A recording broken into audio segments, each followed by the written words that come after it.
네, 안녕하세요. 프란치스칸 신학이라는 주제로 짧은 나눔을 하게 된 이정환 대화란들의 형제입니다.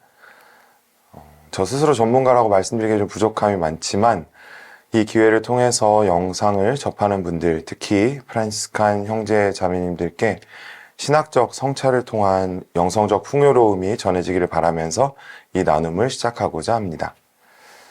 이 영상의 주제는 프란치스칸 신학입니다. 프란치스칸 신학이라는 단어는 형용사인 프란치스칸과 명사인 신학의 만남으로 이해할 수 있을 것 같습니다.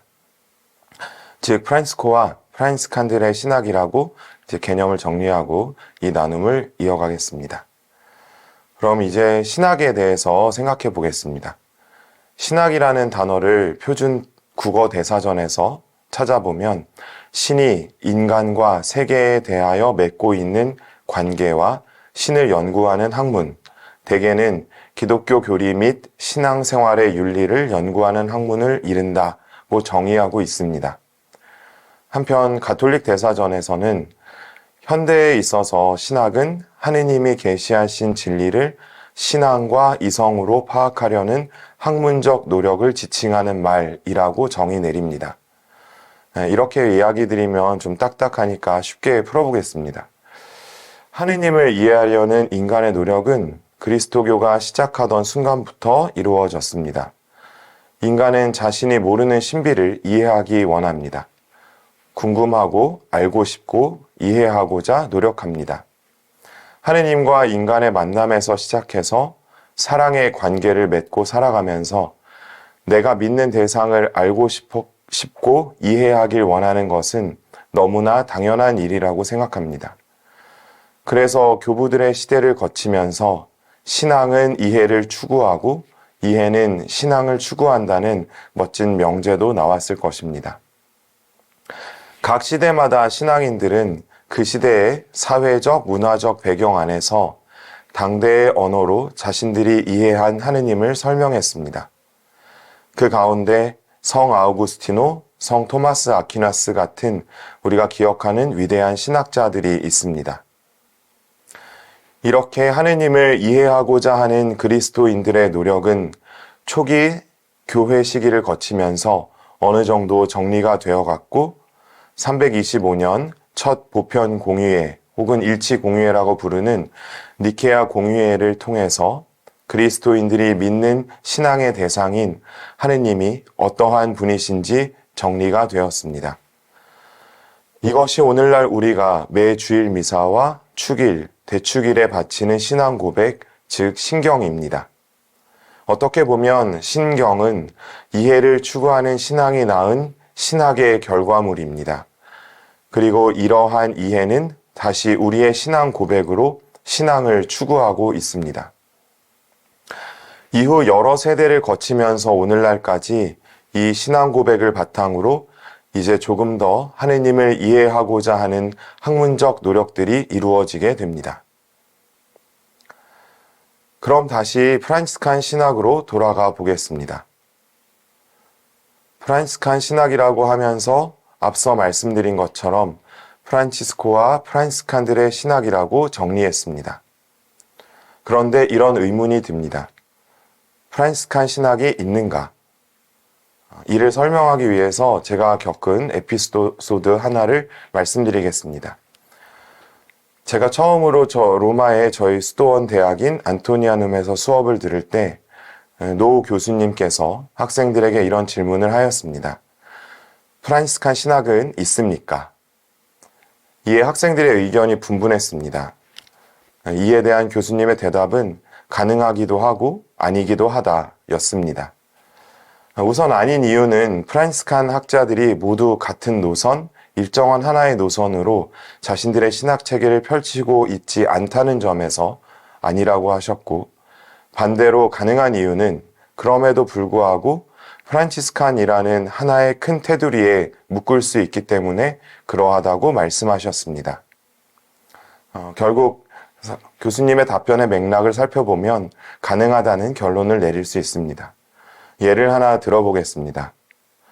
중세의 신학에서 가장 중요한 신학적 주제 가운데 하나는 왜 하느님께서 인간이 되셨는가, 즉 그리스도 강생의 이유였습니다. 이를 가장 대표적인 두 프란시스칸 학자 성 보나벤투라와 복자 요한 둔수 스코투스는 같기도 하고 동시에 다르게도 설명합니다. 다른 세대의 두 학자에게 다른 신학적 이해가 나타나는 것은 당연하지만 이들을 하나의 학풍으로 묶을 수 있을까? 이는 보나벤투라와 동시대의 석학인 토마스 아퀴나스 사이에 나오는 학풍의 차이와는 조금 그 뉘앙스가 다릅니다. 이처럼 프란시스칸 신학은 어떠한 부분에서 연속성이 있지만 동시에 어떠한 부분에서는 서로 다른 견해로 통일성이 없어 보이는 것이 사실입니다. 그럼에도 불구하고 우리가 이들을 프란시스칸 신학으로 통칭하는 것은 비록 각기 다른 개성으로 다른 특징적인 모습을 지니지만 이들이 모여서 커다란 흐름을 만들어내기 때문일 것입니다. 저는 종종 프란시스칸 신학 또는 프란시스칸 학파를 산맥에 비유하곤 합니다. 비교해 보자면 토마스 아퀴나스에서 시작된 토미즘이라는 신학적 전통은 하나의 수원지에서 시작해서 점점 퍼져나가는 물줄기 같습니다. 어디에서 시작하던 원류를 거슬러 올라가면 토마스 아퀴나스에게 도달하고 그가 남겨놓은 위대한 사상적 체계 안에서 흐르고 있음을 발견할 수 있습니다. 반면 프란시스칸 신학은 보나벤투라나 스코투스 같은 학자들이 하나의 산 같습니다. 각기 다른 매력을 지니고 있는 산입니다.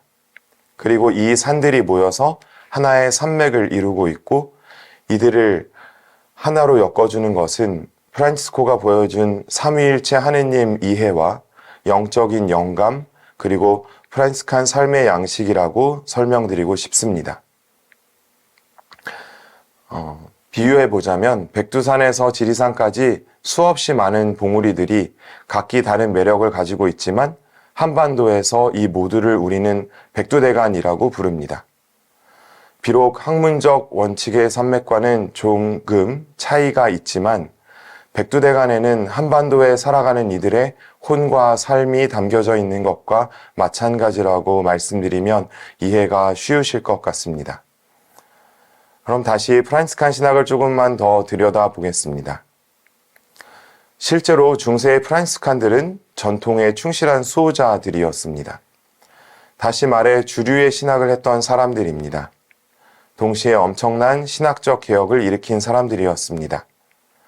헤일즈의 알렉산더는 당대 신학에 새로운 영감을 던져주었지만 그 제자인 보나벤투라는 아우구스티노의 사상을 충실히 당대의 언어로 재해석한 사람이라고도 볼 수 있으며 동시에 당대 신학계에 새롭게 등장한 아리스토텔레스의 철학을 비판적으로 바라보고 경계한 학자였습니다. 반대로 당대 도미니칸의 석학인 토마스 아퀴나스가 오히려 아리스토텔레스의 철학을 자신의 사상에 잘 반영한 것에 비추어 보면 보나벤투라는 기존의 전통을 중요시한 신학자라고 할 수 있습니다. 이후 중세의 가장 명민한 박사라고 불린 요한 둔수 스코투스는 전통적인 신학 사조와 토미즘이 가진 한계를 극복하기 위해 또 다른 신학적 전환점을 그은 학자라고 할 수 있습니다.